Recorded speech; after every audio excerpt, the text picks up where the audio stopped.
Vamos à palavra, amados? Trouxeram a palavra? Levantem aí a Bíblia. Aí, louvado seja o Senhor nosso Deus.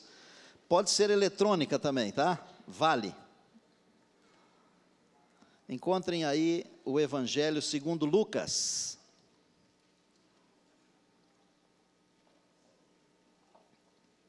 Capítulo de número 7.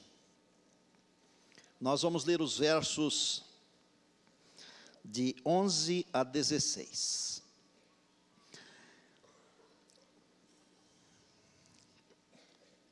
É um episódio que aconteceu num lugar, numa cidade chamada Naim. Encontraram? Vamos à palavra. Em dia subsequente, Lucas 7, começando no verso número 11, em dia subsequente dirigiu-se Jesus a uma cidade chamada Naim. Iam com ele os seus discípulos e uma numerosa multidão. Como se aproximasse da porta da cidade, eis que saía o enterro do filho único de uma viúva, e grande multidão da cidade ia com ela. Vendo ao Senhor, compadeceu-se. Compadecido dela, lhe disse: não chores. Chegando-se, tocou o esquife, e parando os que o conduziam, disse: jovem, eu te mando, levanta-te. Sentou-se o que estivera morto e passou a falar, e Jesus o restituiu à sua mãe. Todos ficaram possuídos de temor e glorificavam a Deus, dizendo: grande profeta se levantou entre nós e Deus visitou o seu povo. Esse texto ele começa dizendo assim: dia subsequente. Às vezes nós nem nos preocupamos com as coisas que estão escritas na Bíblia. Mas dia subsequente de quê? É porque no dia anterior, na cidade de Cafarnaum, Jesus havia curado o servo do centurião. A cidade de Naim, ela fica mais ou menos uns 40 quilômetros distante da cidade de Cafarnaum. Isto quer dizer o seguinte: no dia seguinte ao que Jesus curou aquele menino, servo do centurião, Jesus caminhou 40 quilômetros até chegar na cidade de Naim. A caminhada de Deus no passado, no presente e sempre, ela visa encontrar alguém. Deus nunca caminha sem um objetivo. Quem o Senhor Jesus queria encontrar com essa caminhada longa? Os maratonistas, eles sofrem uma barbaridade para percorrer aí esses quilômetros. Jesus caminha ainda hoje para encontrar você.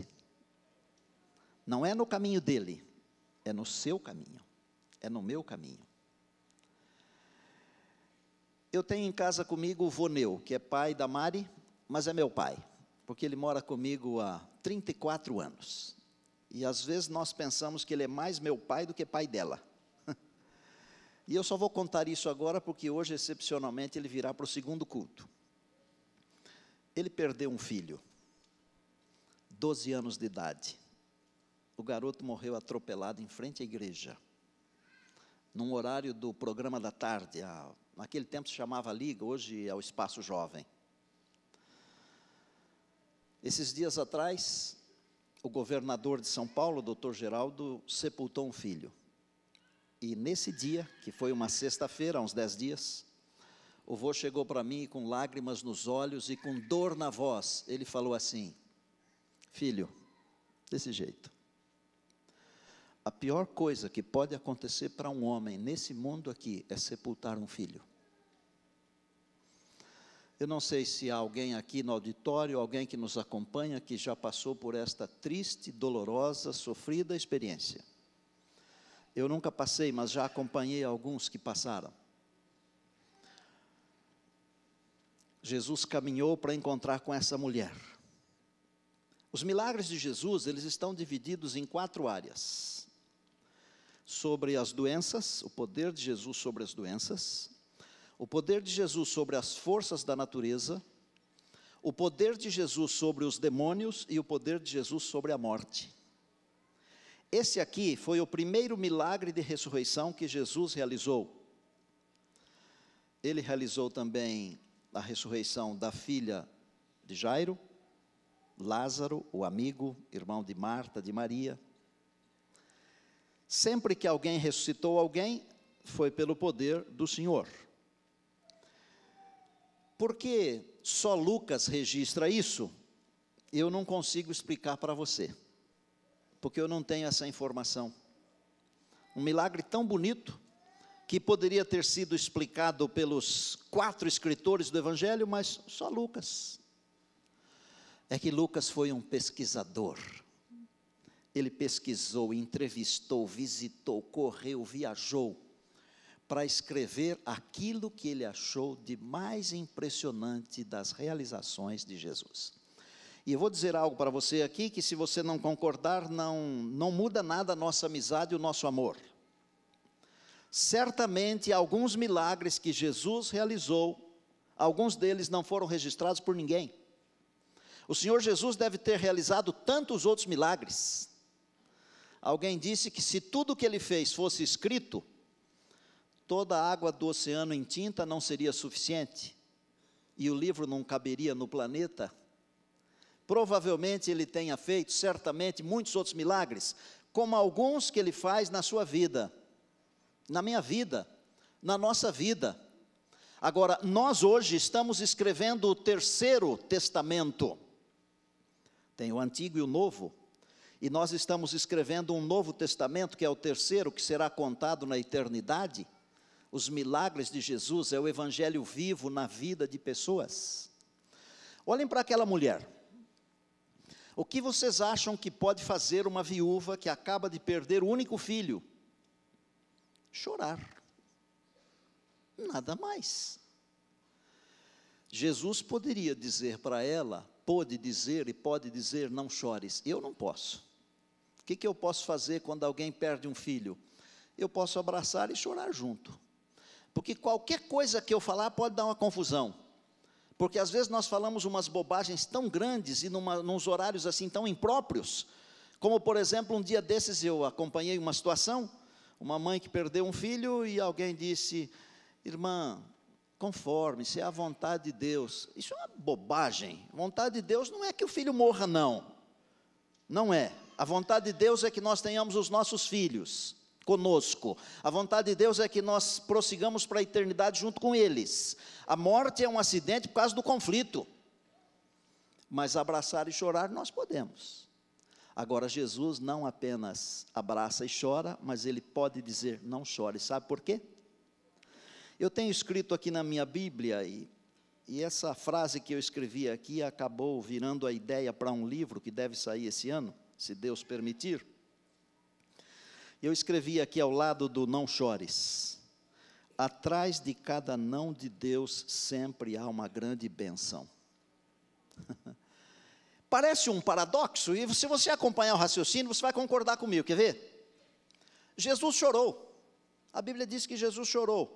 Chorou no túmulo de Lázaro, chorou quando descia do Monte das Oliveiras e viu Jerusalém, e falou, Jerusalém, se tu soubesses. Chorou.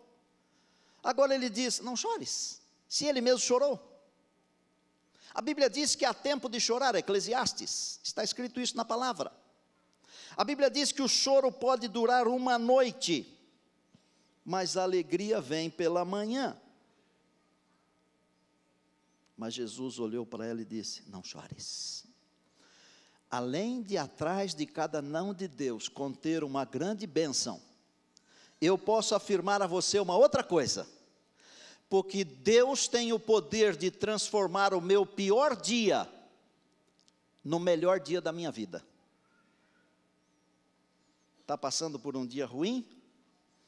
Extremamente ruim? Deus pode transformar o seu pior dia no melhor dia da sua vida. Foi isso que ele fez com o ladrão que se arrependeu na cruz. Senhor, lembra-te de mim quando entrares no teu reino. E o Senhor disse, em verdade te digo hoje, estarás comigo no paraíso. E por que eu disse, em verdade te digo hoje estarás comigo no paraíso, e eu não te disse, em verdade te digo que hoje estarás comigo no paraíso, como as versões mostram? Porque nem Jesus foi para o paraíso. Jesus foi para o paraíso depois, porque no domingo, quando ele ressurgiu, a mulher chegou para beijar os seus pés e falou: não me toque ainda, porque eu não fui para o meu Pai, eu não subi ainda. Então, lá na cruz, o Senhor Jesus disse para o ladrão que se arrependeu: estarás comigo no paraíso. Deus tem o poder de transformar o meu pior dia no melhor dia da minha vida. Diga amém. Diga louvado seja Deus. Nesse planeta aqui existem duas multidões. Ou você está numa ou noutra, ou eu estou numa ou noutra, não tem três, só duas. Uma multidão que está saindo da cidade e indo para o cemitério, levando a tristeza, a dor, o sofrimento, a cruz, a mágoa, indo na direção da morte, porque lá no cemitério está a morte. E a outra multidão está entrando na cidade, e sabe o que haverá na cidade? Uma grande festa. Onde será a ceia das bodas do Cordeiro? Na cidade. A multidão que está entrando na cidade, ela está com o príncipe da vida, ela não está levando um féretro, não está levando um morto numa sacola de vime, não. Ela está com o príncipe da vida, com alegria, com todas as soluções. Se você estiver caminhando na direção do cemitério, na direção da morte, o Senhor Jesus está na outra multidão e Ele vai encontrar você. Gente, tem umas coisas que a gente não pode deixar de falar. Como eu posso provar que atrás de cada não de Deus existe uma bênção? Porque para eu afirmar, né, Wander, alguma coisa eu tenho que provar, não é? Porque senão eu vou ser um charlatão. Eu vou ser como algumas pessoas que se dizem cristãs, mas que em casa não vivem nada de cristianismo. Quer ver como atrás de cada não de Deus há uma bênção? O primeiro não de Deus foi: não é bom que o homem esteja só. Só para os homens agora, né? Vocês já viram que bênção? Não é, Moacir? Não é bom que o homem esteja só. Olha, por exemplo, o outro não, e esse aqui não deu muito certo. Não coma da árvore do conhecimento do bem e do mal, dá confusão. Se não tivesse comido, não teria dado confusão. Olha para os mandamentos de Deus: não matarás. Eu tenho pavor de cadeia. Eu vou às vezes porque é preciso. Eu também tenho pavor de hospital. E mais pavor ainda eu tenho de cemitério. E eu vou ao cemitério. E eu faço o meu trabalho com dignidade.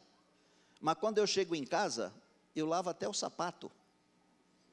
Eu devo ter algum toque, não é possível. Deve ser algum transtorno. Eu não gosto. Não gosto de cadeia. A Bíblia diz assim: não matarás, não furtarás. Você não quer ir para a cadeia? Olha quanta bênção tem atrás dos nãos. Se você vive em família, numa comunidade, não adulterarás. Ah, mas quem passa por essa experiência, depois que passa, sofre demais. Só que na hora que está passando, não sofre, mas sofre depois. Atrás de cada não de Deus, há sempre uma grande bênção. E Deus tem o poder de transformar o meu pior dia no melhor dia da minha vida. Volte para a mulher. Aquele era o pior dia da vida. Deixa eu perguntar: há alguém aqui que já sepultou um filho? Lá atrás, aqui, tanta gente. Tem algum dia pior do que esse aí? Tem algum pior? É o pior dia? Era o pior dia para aquela viúva. Deus transformou o pior dia daquela viúva no melhor dia da sua vida. Quer ver? Vou criar uma situação aqui. Nós não devemos inventar, certo, Jura? Mas nós podemos florear, para a música ficar bonita, não é? Pense numa amiga daquela viúva que ficou sabendo da morte do filho. Só que morava muito distante, pastor Mauro, pastor Mateus. Vocês que são criativos, olha que ideia. Aquela amiga não conseguiu chegar para o sepultamento. ela comprou flores, chegou 3 dias depois, mas não teve nenhuma informação mais, porque não quis conversar com mais ninguém, porque era amiga íntima. E quando ela chega chorando na casa da viúva, que tinha perdido o filho, ela vê o garoto lá. A viúva não está chorando, não está vestindo roupas velhas, com cinza sobre a cabeça, não. A viúva está feliz fazendo almoço. Diz: colega, o que aconteceu? Você não sabe, não? Olha aí. Se você estiver passando por um momento ruim, a minha Bíblia, a palavra de Deus, que é a sua Bíblia também, ela diz assim: Jesus Cristo é o mesmo ontem, hoje e o que mais? Aleluia, diga amém. Só existem 2 multidões: a que sai da cidade e que vai para a morte, para o cemitério, e a outra multidão, que vem do campo e entra na cidade para a festa. É a multidão que anda com Jesus. Eu posso afirmar a você, sem medo de errar, compensa andar na multidão que anda com Jesus.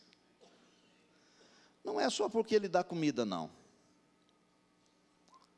Também não é porque quem está naquela multidão não passa calor por causa do sol, nem frio por causa do frio.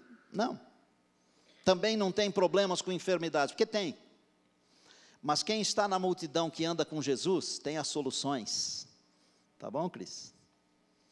Onde estão as soluções? Cristo é tudo para mim. Elas estão em Jesus. As soluções para a vida, para o trabalho, para a educação, para os filhos, para o casamento, para todas as coisas. Eu anotei umas coisinhas aqui que eu queria compartilhar com você. Primeira, nenhum de nós pode dizer não chores, pastor Antal, mas Jesus pode, porque Ele pode transformar as coisas da careca. Amém? Deus pode transformar o seu pior dia no melhor dia da sua vida. E já falei que foi assim na experiência do ladrão que se arrependeu. A minha pergunta neste terceiro ponto é: qual é a sua direção? Você está caminhando na direção da cidade, com Jesus para a festa? Ou você está caminhando na direção do cemitério, para a morte? Ou você vai para lá, ou você vem para cá. Eu não quero caminhar para o cemitério, para a morte. Eu quero caminhar para a cidade de Deus. Diga você também: eu também quero caminhar para a cidade de Deus. Vou citar um verso aqui que foi escrito por um escritor, Stephen Brown, num livro chamado Quando a Corda se Rompe. Vocês são testemunhas de que raramente eu cito algum autor aqui. Cito Ellen White, que eu considero uma escritora inspirada, mas esse homem escreveu uma coisa impressionante na página 115 desse livro já citado. Ele disse assim: se logo pela manhã você não cruzou com o inimigo, cuidado, porque pode ser que você e ele estejam caminhando na mesma direção. Pesado, Moacir? Que tal? Esse mundo aqui, amigo, Jesus disse: tereis aflições. Se não cruzou com o inimigo, cuidado. 2 multidões, aqui caminha para o cemitério e aqui caminha para a cidade de Deus. Isso aqui também é importante que vou dizer agora.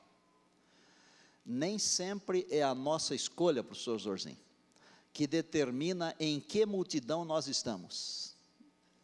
Porque às vezes as circunstâncias, em razão do conflito, elas nos colocam na outra multidão.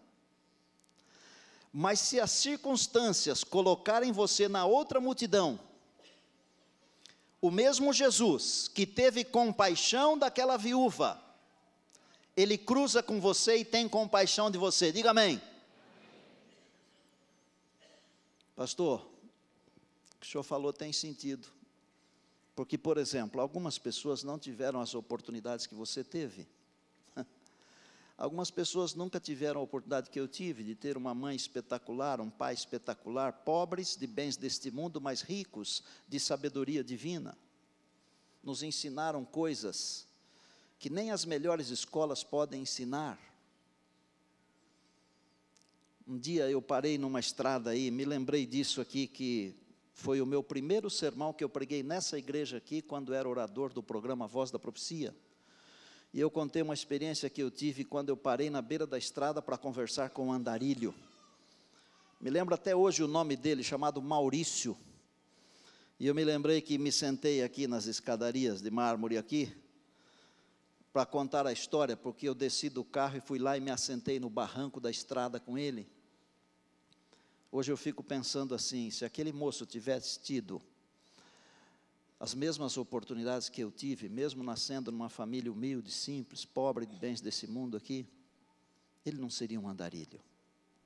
Talvez ele fosse um médico, um doutor, um pastor, um professor. Então, as pessoas, às vezes, elas são colocadas na outra multidão por causa das circunstâncias dessa vida aqui, de escolhas de outras pessoas. Você acha que todo mundo que está na prisão hoje é porque não presta? Porque queria estar lá? Não. Você acha que todas as pessoas que estão doentes porque comem mal, é porque gostariam de estar doentes e gostariam de comer mal? Não. Não. Vamos para frente. O Senhor tem compaixão e muda a nossa história. Aleluia. Duas últimas coisas que já falei, vou repetir. Atrás de cada não de Deus há sempre uma grande bênção.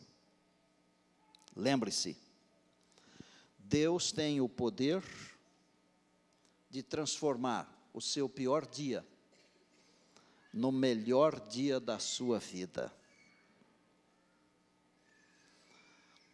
Olha de novo para o texto, por favor.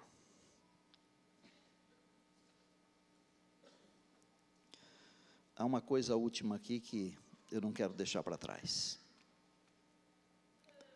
Deus tem coragem de colocar a mão no fogo por você. Porque quando as multidões se cruzaram, para que a multidão que caminhava com a morte parasse, Jesus tocou o esquife. Como judeu que era,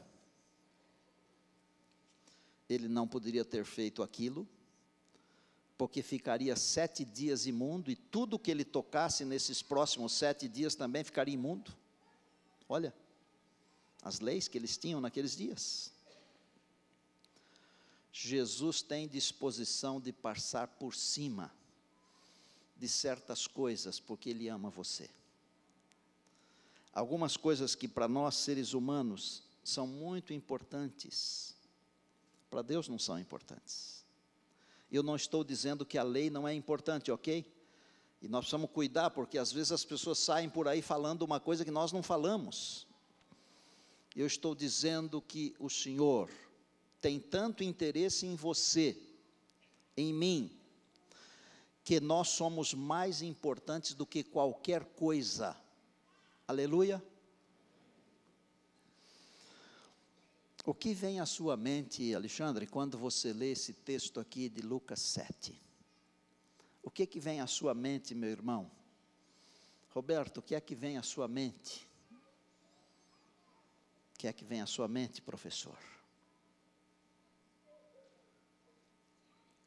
Um Deus que pode resolver as pequenas e as grandes questões da vida. Amém? Hoje eu quero convidar você para permitir que esse Deus mude sua história. Quero convidar você para permitir que esse Deus toque em você, transforme aquilo que precisa ser transformado. Você tem alguma coisa que precisa ser tocada, transformada? Se você tem, eu quero que você se levante, se você está sentado. Mas não se levante porque é um convite meu, não, e nem porque os outros se levantam também. Só se levante se você realmente tem alguma coisa que você precisa que Deus toque. Que Deus transforme.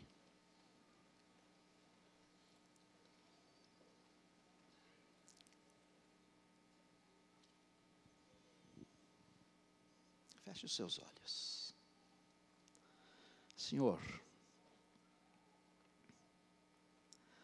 Tua palavra nos ensinou que o Senhor tem todo o poder. Eu quero pedir nesse momento que o Senhor toque em nossa vida aquilo que precisa ser tocado. Eu quero pedir que o Senhor transforme a nossa história numa história de alegria, de vitórias, de bênçãos e salvação. Talvez em alguns aspectos da nossa vida tudo esteja maravilhoso, mas em um outro aspecto não esteja bom. Nós precisamos do Teu toque.